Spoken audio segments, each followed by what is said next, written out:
Elise, mobility. Elise, mobility. Welcome.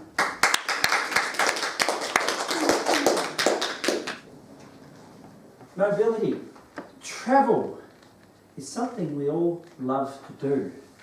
Whether it be a short trip to the shops, a trip overseas, for some people a trip to the moon. But let's stick with the trip to overseas or around the corner.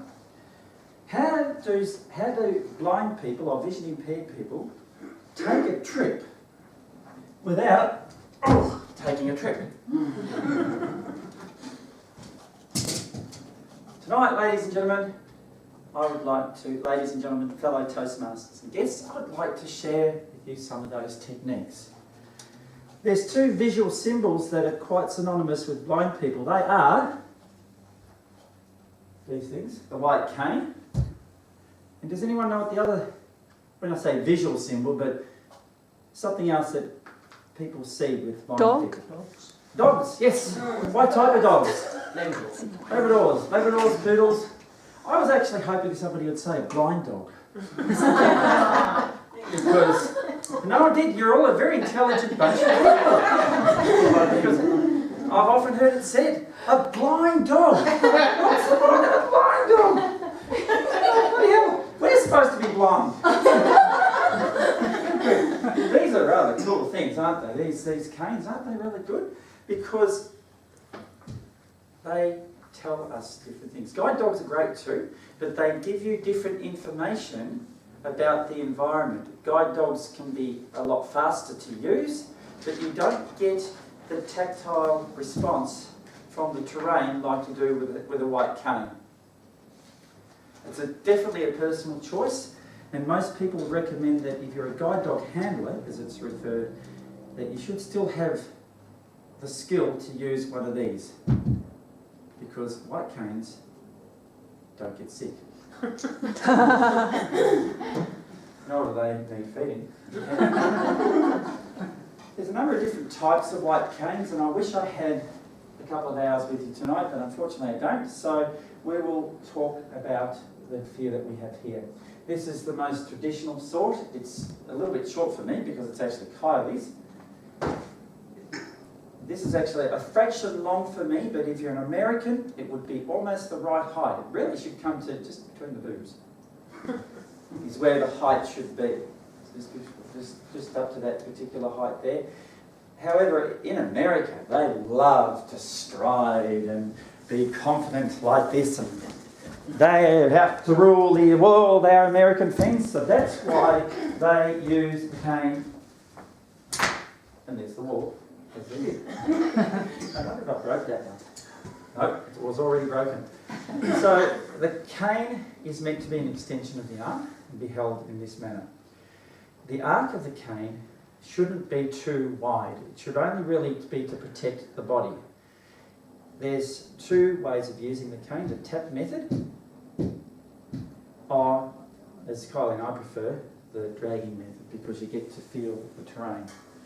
And the tip of the cane is very, very important. These tips are meant to turn. That does turn. So it's less likely to catch in potholes and the streets of Palmerston North. You know, you love that council of ours. But if you use one of these canes, which is an identity cane, there's no handle on that. Yeah, there is actually. We put it back together. This has actually seen better days. This tip would catch in the smallest of potholes. And as you can see, it's struggling with the carpet. These are actually more or less designed to tell people, like motorists, that you are hard at seeing or that you have low vision. And that's all they are. They're a simple cane and nothing else. They don't really do a great deal. This one, as you can see, it's in better days. I went through the service manager's kit at work this afternoon, and this is the best you could give in short notice. So that's a safety way. It's a primary mobility device. Another way of getting from point A to point B is to seek a sighted guide, or as some people call it, a human guide. because the person guiding you may actually not be sighted. And to do that, I'm going to need a blind person. Oh, there's a good habit. We have one here. And as you can see, me guiding Kylie around is quite a nice thing to do. Quite a nice little pivot. You always, if you turn in your corner, you'll have the blind person, or the person you're guiding rather, in the centre of the circle. And what I should have done is prepared one of my props. So if I wish to lead Kylie to a left turn, you go, left turn's just in front of you, and you can do your speech. If you like. We don't really want to force the blind person here, or here, or here. Oh, give him a knee up and you know where. It's a good flight of stairs down the front there. Do the job properly. But Can I go now? almost, we can go right out through the door, because there's even a technique for taking somebody through a door. And what we do is we ask the person, the hinge is going to be on the left-hand side of me.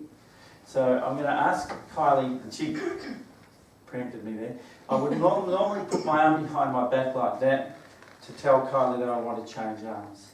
The door is here, and if the door was closed, I would take the door and I would open the door, and Kylie could take control of the door and close it behind us. Bye. Then close the door. Alright, so we'll do the same, we'll come back. And then Kylie can close the door behind us.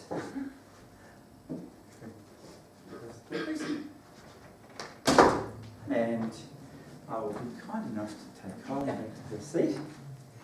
It's the seat in front of you, and the back towards your left. And that, ladies and gentlemen, is how not to kill a blind person.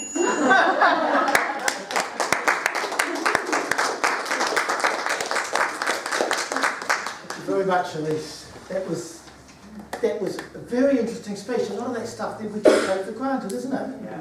I think we all learned something from that.